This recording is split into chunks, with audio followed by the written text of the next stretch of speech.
Mi nombre es Andrés Malo, residente de segundo año. Voy a hablarles el día de hoy de los protocolos y anatomía del cerebro en tomografía y resonancia magnética. Bueno, empezando un repaso general, pero sin profundizar mucho, porque la verdad vi que se me alargaba demasiado la presentación, es que, bueno, presentamos acá los anatomía general del cerebro, los lóbulos. Tenemos lóbulos frontales, occipitales, parietales y temporales. También se han descrito, y en algunas literaturas mencionan la ínsula como un lóbulo propio, el lóbulo de la ínsula, y el lóbulo límbico, que te encargan funciones propias, como, digamos, lo que es integrar funciones autónomas, así como la parte de la ínsula para funciones de memoria y otras. Además de las funciones propias de los lóbulos frontales, en la inteligencia, la conducta y otras. Entonces, de estas plantillas que estoy mostrando acá, se las estoy dejando más como para que puedan conservar esta diapositiva, si lo desean, para cualquiera que se quiera orientar más adelante, porque creo que está un poco de más que yo de pronto me pongo a explicar que acá se encuentra el surco central, que delante se encuentra ya el giro precentral, después está el surco postcentral y eso, etcétera. Pero igual, se los destaco, que por ejemplo tenemos el surco lateral o la cisura de Silvio, que va a separar el frontal del occipital, y el central, que va a separarle lo que es el lóbulo temporal, perdón, el lóbulo frontal del lóbulo parietal. Entonces, más que todo una plantilla que quería mostrar para que, digamos, tuvieran la anatomía general de cráneo, y de todas formas es algo que nosotros a diario obviamente estamos revisando, y el resto es más como una mención que hacemos de la anatomía estructural del cerebro. Esta ya sería una vista medial, donde también podemos apreciar los lóbulos cerebrales. En esta, además de los lóbulos, tenemos en la parte de la vista medial lo que es apreciar el cuerpo calloso. También podemos observar lo que es el giro del cíngulo, que sería lo que compondría el sistema límbico o el lóbulo límbico, y podemos apreciar también, además del cuerpo calloso, lo que es el fornix y la estructura del tálamo. En esa slide lo que muestro es el cuerpo calloso, además de su estructura relacionada en una vista anterolateral, donde podemos encontrar lo que es el cuerpo del cuerpo calloso, el rodete, el pilar, el pico, y también las estructuras relacionadas debajo del cuerpo calloso, que se encuentra en fornix, que son estructuras de fibra de sustancia blanca que hacen de conexiones entre distintas zonas del cerebro. Se encuentran con íntima relación con lo que es el hipocampo y sus giros, que son giros parahipocampales. En esta otra diapositiva, los ventrículos, estamos compuestos por 4 ventrículos, el primero y segundo, que serían ventrículos laterales con sus astas, las astas frontales del ventrículo. Hacia posterior encontramos los atrios, las astas occipitales, y también lo que serían las astas temporales o más posteriores. En relación a los ventrículos, en la parte inferior encontramos los ganglios de la base, en los cuales están conformados por la cabeza del núcleo caudado, el núcleo lenticular y el globo pálido hipotálamo. En esta, que es una vista axial, pero vista desde la base inferior, también encontramos en relación a lo que es la cabeza, perdón, aquí está la cabeza del globo pálido, el globo pálido, sí, clase de globo pálido, putamen, claustro. También podemos encontrar lo que son unas astas anteriores o brazo anterior de la cápsula interna, y también de la cápsula externa, perdón, y también una lámina medial, una lámina lateral o posterior. Encontramos también relaciones con el tálamo y los ventrículos, que tenemos acá los ventrículos laterales, y además en relación con ellos el tercer ventrículo. No había mencionado, perdón, esta diapositiva no era el que sigue. Sí, perdón, esta. Esta otra diapositiva quería mostrarles los ventrículos, que además de solamente tener los ventrículos laterales, tenemos el tercer ventrículo, que se encontraban relacionados a través del foramen interventricular, y esto era más que todo para mostrarles lo que sería la circulación del líquido cefalorraquídeo, que se producía, como sabemos, en los plexos coroideos de los ventrículos laterales, y iban drenando a través del foramen interventricular al tercer ventrículo, que se encontraba este tercer ventrículo en una línea media entre ambos tálamos. y posteriormente del líquido cefalorraquídeo va a seguir drenando a través del conducto mesencefálico o el acueducto de Silvio hasta el cuarto ventrículo, y de ese cuarto ventrículo se termina de drenar a través del orificio medio, orificio cerebral. Hay unos orificios, hay unos orificios que se llaman, tienen unos nombres, unos epónimos. Acá no salen con los epónimos, sino que solo salen como orificio lateral y orificio medio, pero son los que salen referidos como forámenes de Luxia y Mengele. Magendie. Sí, perdón, eso, no sabía pronunciarlo bien. Esto era lo que estaba mostrando, perdón, lo olvidé que tenía esta otra diapositiva, que era en la que sí se puede evidenciar mejor lo que es la propia circulación de lo que acababa de mencionar, de la producción de líquido cefalorraquídeo en los ventrículos laterales y cómo va pasando a través de ventrículos laterales, el tercer ventrículo, y el tercer ventrículo termina de drenar a través del conducto mesencefálico Silvio hasta el cuarto ventrículo. Luego de ese drenaje que hace a través de los ventrículos, pasa a las cisternas, que son unos espacios subaracnoideos que van a, digamos, almacenar ese líquido cefalorraquídeo y van a contribuir a que se establezca la presión del líquido en todo el encéfalo. Ya otra diapositiva, solamente para terminar de tener otros cortes en los que se va a apreciar la relación de los ventrículos, pero con fibras de cuerpo calloso, con el tálamo, y además de mostrarles el cerebelo. Bueno, para pasar a lo que sería esta misma anatomía, pero desde el punto de vista de tomografía, que es lo que quería mostrarles. O sea, todas las diapositivas son, como vemos, relaciones anatómicas, pero desde el punto de vista estructural de libros. Pero yo lo que quería hacer de forma más práctica era, digamos, en una tomografía, mostrarles, digamos, como si tuviera el PAX, pero como no puedo conectarlo en mi propio computador, quería mostrarles en una presentación como esta, o medios que ofrecen como páginas que conocen ustedes como Radiopedia, en las cuales pueden ir viendo y, digamos, pueden mostrarles al mismo tiempo distintos cortes en los cuales pueden mostrarles y señalarles todas esas estructuras, las cuales estaba mencionándoles. Además, también quería mencionar que, por ejemplo, en tomografía, así como había mencionado en los principios físicos, tenemos unas densidades, que es un estudio que, además de, digamos, ser muy anatómico, permite hacer un estudio, digamos, muy cuantitativo, en el sentido de que podemos hacer un censo, es decir, lo que conocemos como ROI, o sea, evaluar las densidades que tienen distintas estructuras. Tenemos que la densidad en general del encéfalo es de densidad intermedia, es decir, no es ni muy hiperdensa ni tampoco hipodensa, sería, digamos, en un color más o menos gris.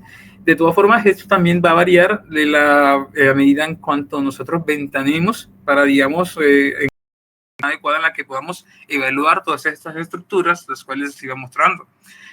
La forma ideal, como siempre nos enseñamos nosotros acá, y de R's mayores también nos han enseñado los menores y seguimos enseñándole, es evaluar, digamos, ventanear un poco para que podamos apreciar lo suficiente una relación entre la sustancia gris con la sustancia blanca, que podamos diferenciarlas adecuadamente. Tenemos sustancias, digamos, estructuras que tienden a ser más hipodensas o un color más oscuro, como son la grasa, el aire y el líquido cefalorraquídeo, y otras estructuras que son más hiperdensas, como lo son el calcio, la sangre, que la sangre, bueno, cuando, digamos, aunque sea con contraste, pero hay estructuras como cuando estamos a nivel del corte, en el que se puedan observar las arterias cerebrales medias, o en los cuales podamos ver las arterias basilares, también tienen una densidad que tiende a ser un poco mayor que el resto del parénquima. Así como, evidentemente, cuando ya hace un estudio con contraste, que va a cambiarle su densidad. Otras variables que no está de más que mencione están como el índice de Evans, que son variables que permiten establecer un nivel de normalidad para el tamaño que tienen los ventrículos. Este diámetro es muy usado por nosotros, en el cual se realiza tomando un máximo de medida que tengan de diámetro entre las astas frontales de los ventrículos laterales, y se divide sobre el diámetro máximo intracraneal a ese mismo nivel de corte, pero a la altura de los forámenes de Monro o los ventrículos Sí, el Foramen de Monro. El valor que dividamos no debe ser mayor de 0.3 o 0.30, porque posterior a ese número estaremos hablando de una hidrocefalia. Bueno, entrando a lo que sería, pero antes de entrar a la parte de los protocolos, bueno, sí, yo creo que sería indiferente de que primero les mencione los protocolos o después les muestre el video, digamos, más interactivo. Aquí en Maple tenemos para tomar los protocolos de tomografía de cerebro. Bueno, algo que sale muy en rojo es que si tenemos un paciente que esté inmovilizado porque sea que haya tenido un traumatismo, ya sea de columna cervical o de cualquier otra zona, el paciente no se le debe sacar el cuello ortopédico y se le toma junto con el cuello. Se realiza siempre un scan sin contraste. Bueno, esta parte porque combiné las diversidades, perdón. Tanto si fuera una tomografía con contraste o sin contraste, si es sin contraste se va a tomar el scout de la región del cráneo y luego se va a digamos, sí, se va a programar para planear el estudio en la zona de la calota y que no corte, sí, que tiende a abarcarse toda la zona de la calota. No es necesario que se corten partes del macizo facial.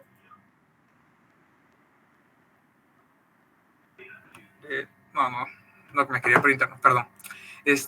Cuando ya es un estudio que debe hacer con contraste, la diferencia que tiene es que se realiza primero un scan con contraste que se toma primero un scan sin contraste, luego se inyecta el contraste endovenoso por protocolos en lo que establece la guía institucional, es que se pasa 60 mililitros a 3 mililitros por segundo. Eso daría para un tiempo aproximado unos 30 segundos aproximadamente, se alcanzaría a pasar casi todo el contraste, pero el estudio pues, de estándar para que salga un tiempo venoso los tomamos aproximadamente al minuto 20 para que nos salga el estudio de cerebro con contraste. Todo tiempos inferiores podemos tomarlo ya para angiografía de cerebro, que ya hace parte de la otra representación en el sistema vascular. Decía el protocolo que una vez finalizada la inyección se quiere la serie con contraste. Variantes que tenemos que tener en cuenta, aunque son parámetros más que todo técnicos, pero que quería mencionarles, porque por ejemplo son cosas que los hermanos me gustaría que aprendieran, así como nosotros ya lo hemos aprendido, es cuando mandamos un estudio de cerebro con contraste, o un cerebro inclusive simple, pero que sea un cerebro y otras áreas. Por eso puse de esta forma como estudios de cerebro más X, es decir, cerebro más macizo, cerebro más órbitas, en los cuales el estudio siempre se realiza tanto con los parámetros de cerebro normales, pero deben hacerse unos reprocesos para adquirir las partes de tejidos blandos y osos de la zona correspondiente, ya sea si es, por ejemplo, de un cerebro y macizo o un cerebro y órbitas, se hace el scan completo de la zona del cerebro, con parámetros de cerebro, y luego a la zona específica, ya sea de macizo, craneofacial o la zona de las órbitas, se le va a realizar la aplicación de los filtros que van a hacer lo que nos va, digamos, a dar las ventanas adecuadas para que podamos evaluar esas estructuras. Siempre en estos dos estudios, que por eso lo quería mencionar, si es un cerebro y macizo o un cerebro y órbitas, se toma un solo scan o una sola adquisición. Sin embargo, cuando a un paciente le piden un estudio de un cerebro y oídos, en ese se deben realizar dos adquisiciones diferentes. Y si el estudio llegan a mandarlo con contraste, se realizan tres adquisiciones. Se realiza un FOB o un Field of View de la región del cerebro, usando el protocolo de cerebro, y luego se realiza un oído utilizando el protocolo para oídos. Y en caso que fuera con contraste, se toma completo todo el contraste utilizando el protocolo de cerebro y se realizan después el reproceso para las zonas de oídos. Bueno, pasando de acá, sí les iba a mostrar entonces, como les mencionaba, bueno, acá tengo una tomografía de cerebro estándar en la que me gustaba en particular porque estaba señalada muchas de las estructuras, así podían irme siguiendo a medida que se las iba mostrando, yendo desde lo más caudal hacia craneal. Empezamos a pasar que, por ejemplo, podemos ver la médula espinal y íbamos subiendo, íbamos subiendo niveles de corte a medida que íbamos entrando a la región de cerebelo. Aquí está cisterna, a nivel de la cisterna cerebromedular, y pasando para regiones de las arterias vertebrales laterales, tanto derecha como izquierda, y entrando a las regiones del cerebelo. Vemos la zona de la médula espinal y pudimos irlo siguiendo a través del puente, observando cuarto ventrículo. A este punto podemos ver lo que sería la fosa posterior, la fosa media, podemos ver los pedúnculos cerebrales, cuarto ventrículo. A este punto es posible, tanto en esta tomografía, observar lo que sería la arteria basilar, y que era lo que les mencionaba, y en los estudios de cerebro simple que tomamos acá en Maipú, así no tengan contraste, podemos observar la estructura y sin que tenga contraste, porque es una estructura vascular y, digamos, en la zona en la que está, con el área hipodensa alrededor, o sea, es muy fácil de, digamos, de visualizar. Y es importante que la evaluemos siempre en pacientes también que tengan patologías agudas, y más que todo en guardia, para que es un lugar en el que, además de la cerebral media, también pueden producirse arras de sangrado. Siguiendo a medida que subimos los cortes, seguimos la arteria basilar, podemos observar la zona donde se encuentra la silla turca y la hipófisis, regiones de los lóbulos temporales, la zona donde se encuentra el tentorio, y en particular en este paciente que llamaba la atención, interrogaban porque es como un estudio tipo quiz en el que si debía mirarse si este paciente podía tener una herniación cal, que es una hernia que se produce por cuestión de los lóbulos temporales. Siguiendo hacia arriba, podemos seguir y evaluar lo que serían las arterias cerebrales, en este caso las posteriores, cisternas, acueductos cerebrales de Silvio. Y corte, acá está. A nivel de este corte podemos observar lo que es la arteria cerebral media, tanto su segmento M1, que es el primer segmento, y luego el segmento M2, que ya hace parte ya de esa anatomía vascular, que también quería tocarlo porque es de otra compañera. Seguimos nivel de corte viendo el acueducto cerebral, cisternas cogeminales, arteria cerebral anterior, lóbulos de la ínsula. En este paciente, de paso a mencionar al quiz, que es muy importante que se valore en pacientes que tengan, digamos, ese deterioro de del lóbulo de la ínsula, o que es uno de los principales que se empiezan a deteriorar cuando hay una afectación o cuando es un infarto o ictus de la arteria cerebral media. La cisura de Silvio, que se puede apreciar bien en este corte, que está señalada por acá. Del tercer ventrículo, la glándula pineal, que en este caso se encuentra un poco calcificada, las asas posteriores de los ventrículos laterales. Y a nivel de este corte, pues empezamos a ver los ganglios de la base, con lo que son las ramas anteriores de la cápsula interna y las ramas posteriores también de la misma cápsula. Empezamos a ver también los núcleos talámicos y los ganglios de la base, que se encuentran más hacia esta zona, que es un poco más superior, y hacia el lateral. En este paciente en particular no es tan, digamos, no ventanero lo suficiente, pero igual está a consideración de cada quien, es algo más subjetivo, pero sí se puede apreciar un poco donde se ven, digamos, la diferenciación de lo que es la sustancia gris y lo que es la diferenciación con sustancia gris y sustancia blanca. Es muy importante empezar, digamos, a familiarizarnos con esto, o por lo menos diciéndose a los compañeros que entrantes, para que podamos entender cómo se puede observar un cerebro normal, y así cuando lleguen lesiones, que son sangrados o regiones de isquemia, o que se pierdan estos signos, que son signos tempranos de ACV, podemos identificarlos de forma más temprana. A ese nivel veamos viendo el cuerpo calloso,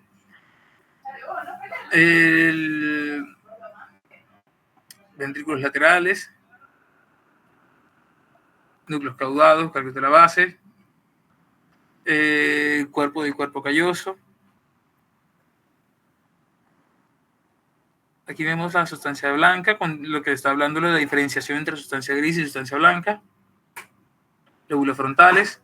Y así esta zona, aparte del seno longitudinal, la cisura longitudinal, sigue solamente terminando de mostrar lo que son los lóbulos. Bueno, siguiendo.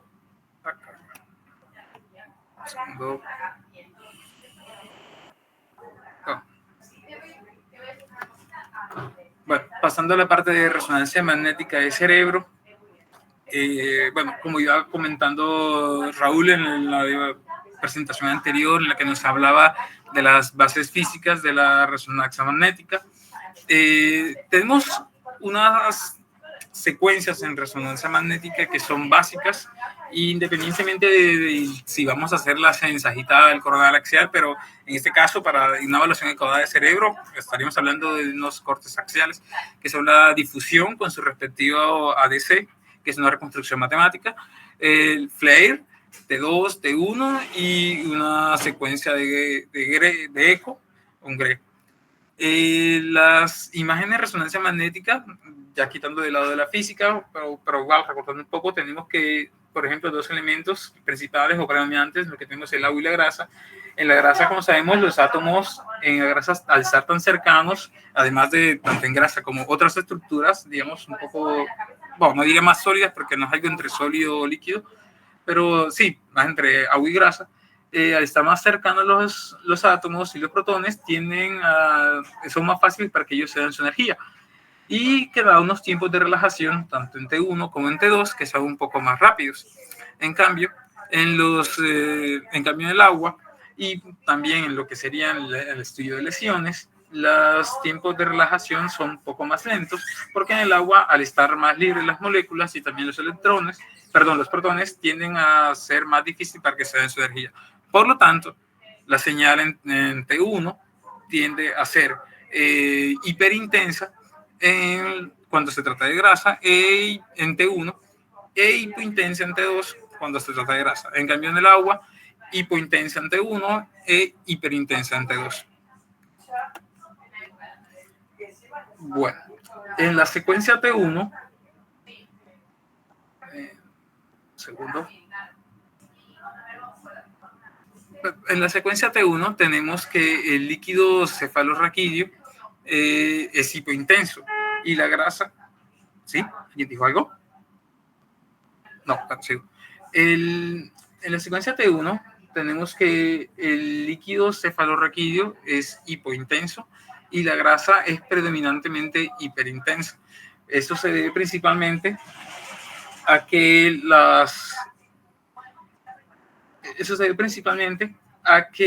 la sustancia blanca tiende a ser rica en lípidos y por eso se ve con mayor intensidad de señal con respecto a la sustancia gris.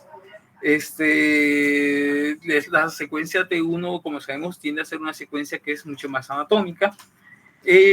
Y, por ejemplo, como regla básica, pero hay excepciones, que las lesiones en la secuencia de T1 tienden a verse más hipointensas, ya que las lesiones, al tener, digamos, esa tendencia a generar inflamación, tienden digamos, a acumular agua. Y como seguimos con el agua en T1, tiende a ser más hipointensa. Sin embargo, hay lesiones que pueden ser hiperintensas en T1, y esas son sangre en fase subaguda, grasa, como hemos mencionado, líquido hiperproteico, melanina y contraste. Por ejemplo, la melanina tiene particular importancia por lo que serían patología tumoral, por ejemplo, los melanomas, y sería de importancia para el estudio de lesiones metastásicas. En la secuencia T2 es muy útil para la identificación de lesiones patológicas porque muestra un contenido aumentado de agua libre. ¿Cómo sabemos que estamos ante una secuencia T2? Porque acá el líquido cefalorraquídeo, como se está mostrando, es bastante hiperintenso. Por lo tanto, veremos que es el sistema ventricular con esa señal hiperintensa y la grasa, que como habíamos visto en la secuencia anterior, es más hipointensa. Acá es como si fuera una secuencia que fuera invertida, la T1, y por ejemplo en la anterior, en la secuencia T1, la tendencia que por ejemplo de sustancia gris se suele ver gris y blanca o blanca, para tenerlo de una forma bastante, digamos, vasta de decirlo. Los tejidos patológicos suelen ser hiperintensos en T2, sin embargo también lesiones pueden ser hipointensas en T2 si presentan sangre que esté en un estado muy agudo o crónico, o líquido con alto contenido de proteínas, o lesiones fibrosas con alto contenido celular.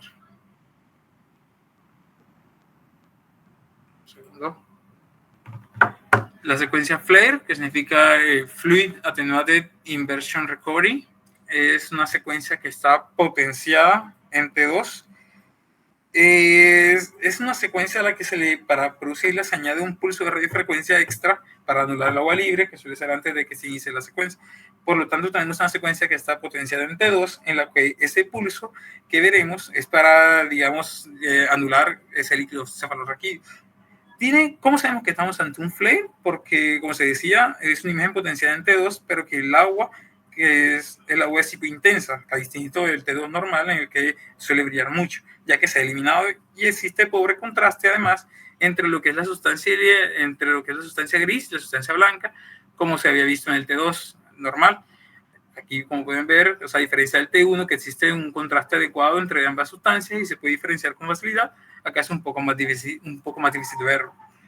Tiene una funcionalidad, o digamos una forma de decirlo, que en flare brilla lo patológico, para una forma de que es una secuencia útil para evaluar lesiones. Es de mucha utilidad la secuencia flare para evaluar lesiones que son periventriculares, ya que normalmente digamos, es como si existiera algo de artefacto, el líquido cefalorraquídeo de los ventrículos y también de los espacios supraranoideos. Pasamos a la secuencia de difusión en el mapa de C. Esta se basa en la detección del movimiento aleatorio de las moléculas de agua en el organismo. Y bueno, y la forma de explicárselo es que en aquellos casos en los que esté dificultado este movimiento, vamos a obtener una alta intensidad de la señal que si verdaderamente restringe la difusión, es decir, que la señal, por ejemplo, en este caso, que se trata de una lesión isquémica que esté restringiendo la difusión, podemos corroborarlo en lo que es el mapa ADC. Ese mapa es una reconstrucción matemática, por lo tanto, o sea, no la menciono en el listado inicial que hice como una secuencia aparte, ya que siempre es un derivado de la difusión. Entonces, como decía, si tenemos lesiones que restrinjan esa difusión de líquido, de difusión de agua libre, vamos a tener que corroborarla, se corrobora en el mapa de C y sería de una forma contraria a la que se restringe la difusión, presenta una caída de la señal y se produce una intensidad bastante marcada.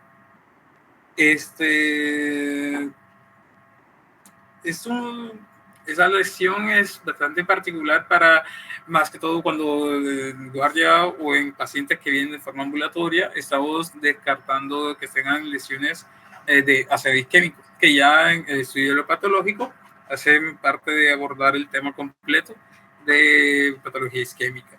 Sin embargo, también destacan otras lesiones que puedan restringir la difusión en un cerebro normal, en las cuales tenemos lo que son los tumores hipercelulares, los ciclos isquémicos, como ya he mencionado, agudos o subagudos, y los abscesos. Tenemos la secuencia además de gradiente de eco o la secuencia de Swan, ya que, o SWI, que son distintos nombres que tienen la misma secuencia, dependiendo del estudio, del equipo, ya sea si estamos en Philips o en General Electric. Esta secuencia es una secuencia de adquisición rápida, genera unos artefactos que son muy útiles, estos puntos negros que podemos ver acá, que nos ayuda bastante para evaluar lo que es el microsangrado. Para hablar del microsangrado. Pasaba. Uy, ¿qué pasó?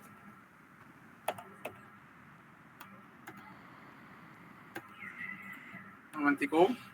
Bueno, ya en esta diapositiva estoy pasándoles a los protocolos básicos de diagnóstico Maipú, en los cuales, tenemos lo que son los protocolos de cerebro básico, tenemos lo que son en cerebro básico de nuestra institución, porque, ¿cómo decirlo? Cada institución establece sus propios protocolos para cómo va a adquirir sus estudios, independiente de que, digamos, exista, digamos, que debería tener un estudio de cerebro básico normal, pero un cerebro básico debe incluir por lo menos lo que es una secuencia T2, una secuencia FLAIR, una difusión y un GRE.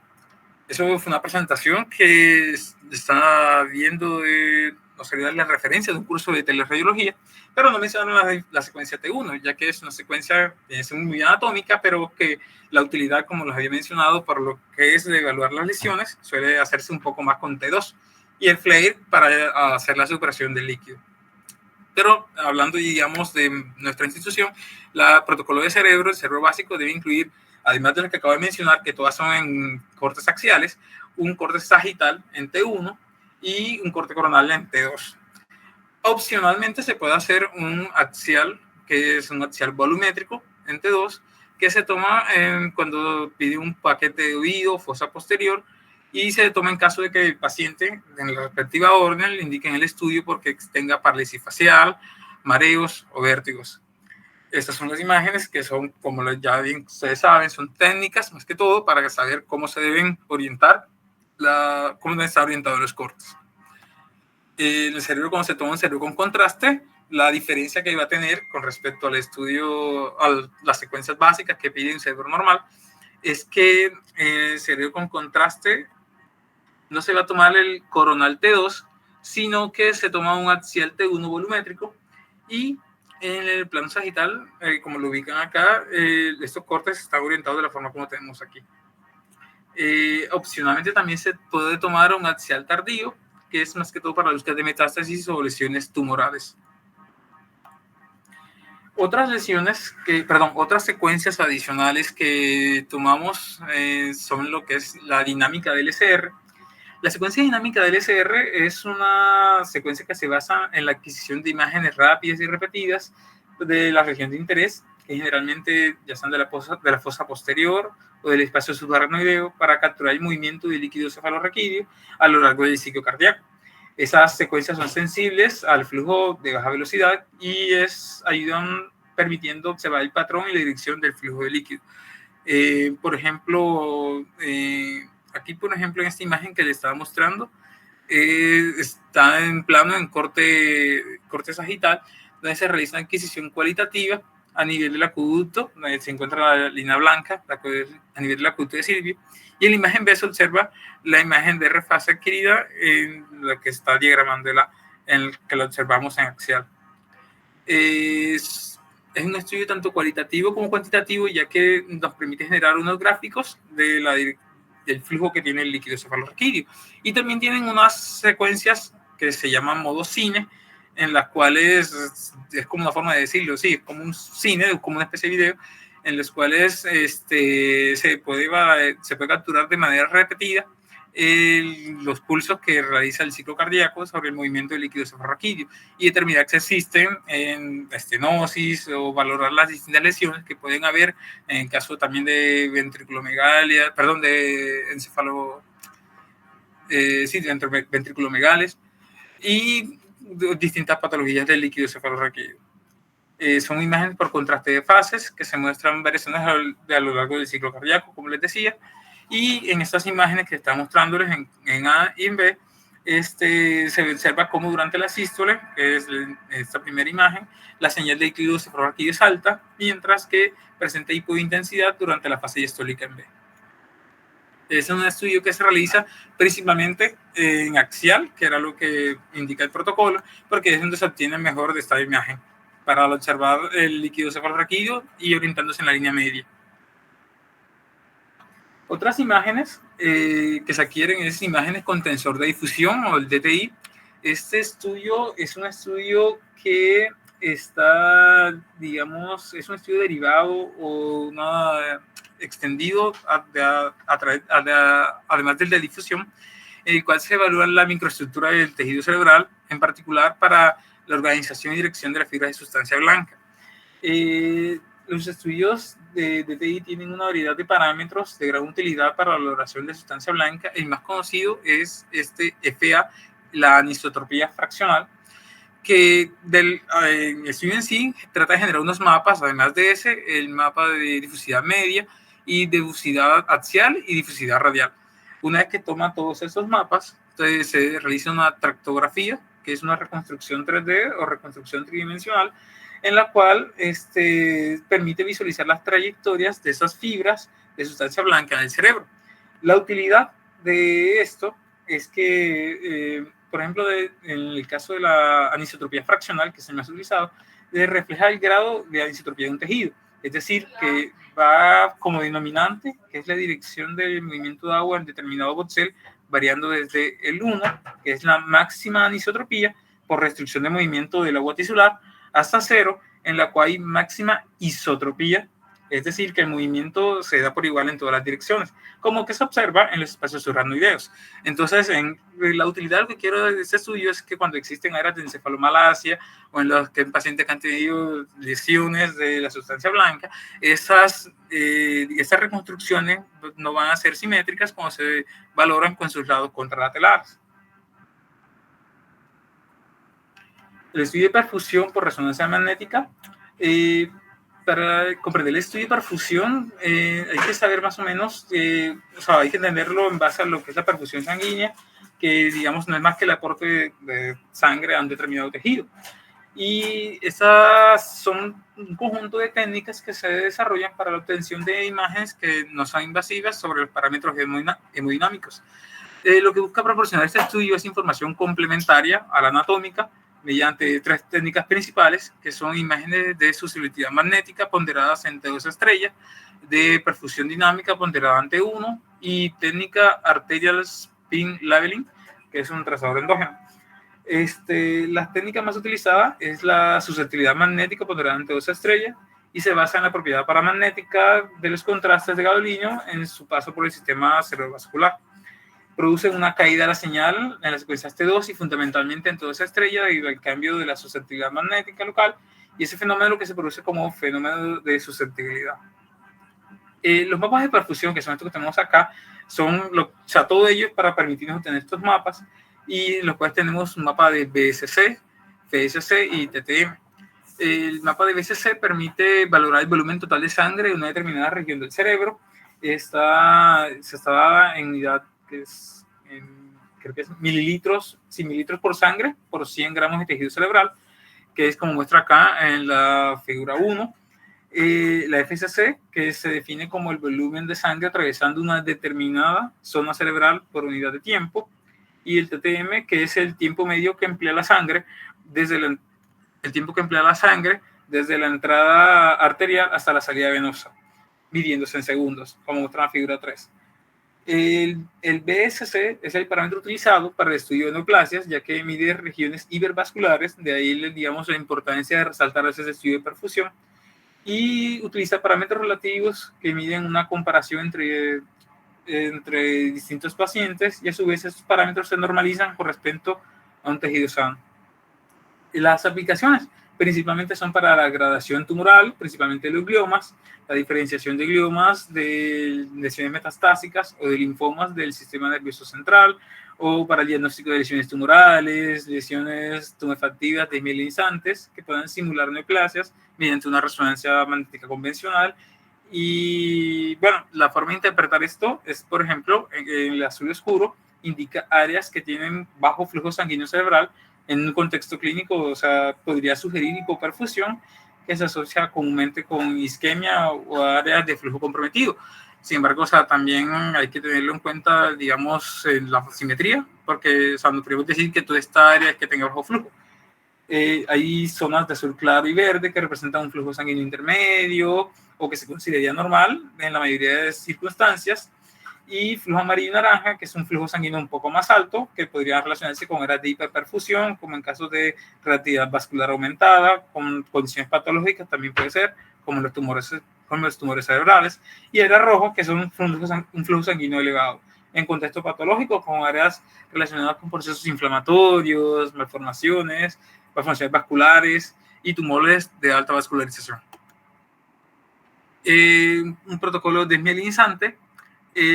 Nuestro protocolo desmielinizante se caracteriza por tener las mismas secuencias básicas de cerebro que ya he mencionado desde el principio, todas siempre planos axiales T2, flare, difusión, un gradiente de eco y un axial T1. Esas siempre van a estar presentes, por lo menos en un cerebro normal.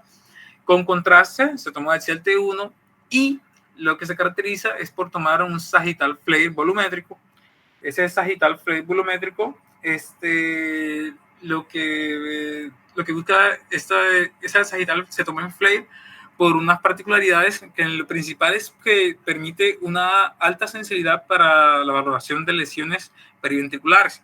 ¿Por qué en FLAIR? Porque como había mencionado desde el principio, si bien que, por ejemplo, en T2 identificamos lesiones patológicas, pero el líquido cefalorraquídeo, del espacio subaracnoideo de los ventrículos nos bloquea un poco. Pero cuando tomamos una secuencia FLAIR en la cual suprimimos el líquido, podemos valorar mejor esas lesiones.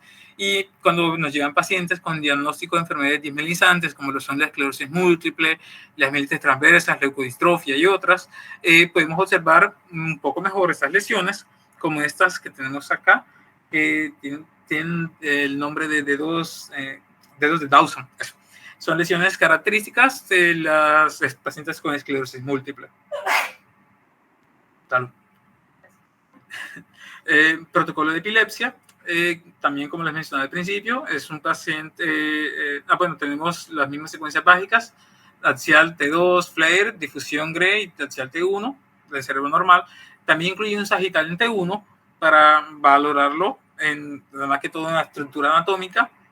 Y la que caracteriza el protocolo de epilepsia son tomar unos cortes en coronales, tanto en T2 como en T1 y en FLAIR, pero que están orientados al hipocampo. Aquí tomé esta imagen de nuestro protocolo, le coloqué estas flechas en las que, digamos, trato de orientarles por qué debe ser orientado hacia el hipocampo. Y no es más que porque, por ejemplo, si se tomaran, digamos, como se toma orientado un cerebro normal, tratan de seguir como si fuera esa línea roja. Y como por ejemplo pueden ver en esta imagen a la derecha, sí es de un protocolo de epilepsia en las cuales bueno, aquí es una imagen sólida, pero si pudiera hacer el scroll, le podemos seguir estas tomas, podríamos seguir un poco mejor el hipocampo en la búsqueda de que, digamos, tengan lesiones en las cuales estamos evaluando la anatomía del hipocampo, que no tengan anomalías estructurales. Por ejemplo, muchas formas de epilepsia, particularmente lo que es lo que manda en el estudio, que es por la epilepsia del lóbulo temporal, están asociadas a alteraciones estructurales del hipocampo, como lo que es la esclerosis hipocampal. Y bueno, las secuencias coronales permiten detectar cambios sutiles de volumen en la morfología y en la señal del hipocampo, que son esenciales para un diagnóstico preciso.